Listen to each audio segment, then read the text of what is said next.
माझ्या प्रिय भक्तांनो, सुखदुःखाचा फेरा हा कुणालाही चुकलेला नाही. कठीण काळ येतो, कसोटीचे क्षण सोबत घेऊन येतो, पण हरू नका, खचून जाऊ नका, प्रयत्नात कसूर करू नका आणि कर्माला चुकू नका. स्वच्छ नियत आणि अखंड विश्वास ठेवा आणि अनन्य भावाने आमचे चिंतन करा.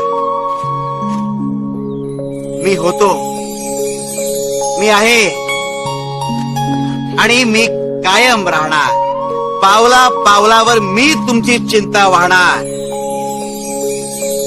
अंधारात मी प्रकाशाचा किरण होऊन येणार. प्रलयावरही मात करी जो गुरुचरणांशी पाहे.